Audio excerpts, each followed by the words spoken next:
بسم الله الرحمن الرحيم. ألف لام ميم را. تلك آيات الكتاب والذي أنزل إليك من ربك الحق ولكن أكثر الناس لا يؤمنون.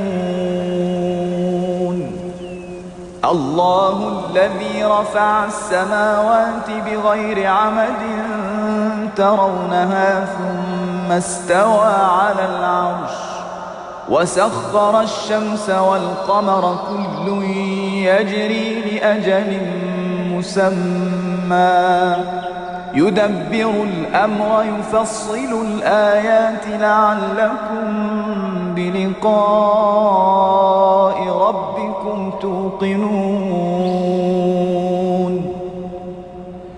وهو الذي مد الأرض وجعل فيها رواسي وأنهارا ومن كل الثمرات جعل فيها زوجين اثنين يغشي الليل النهار إن في ذلك لآيات لقوم يتفكرون.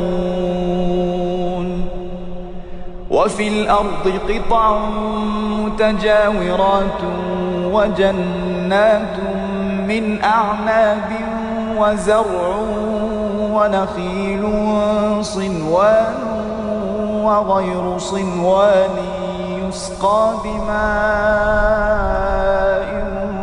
واحد ونفضل بعضها على بعض في الأكل إن في ذلك لآيات لقوم يعقلون.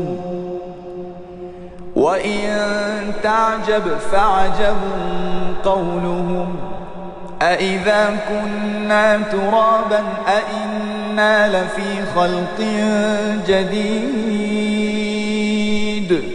أولئك الذين كفروا بربهم وأولئك الأغلال في أعناقهم وأولئك أصحاب النار هم فيها خالدون.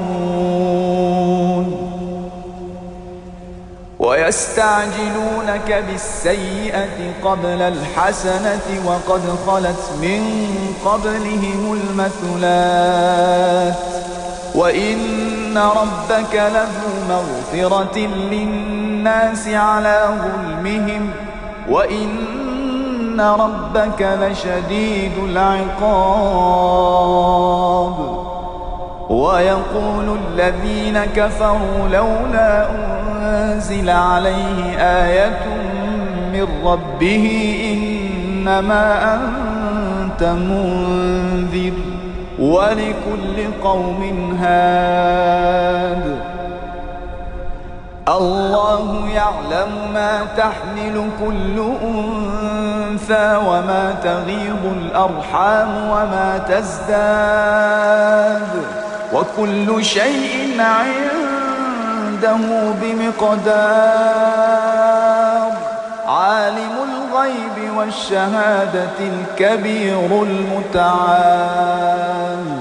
سواء منكم من أسر القول ومن جهر به ومن هو مستخف بالليل وسارب بالنهار.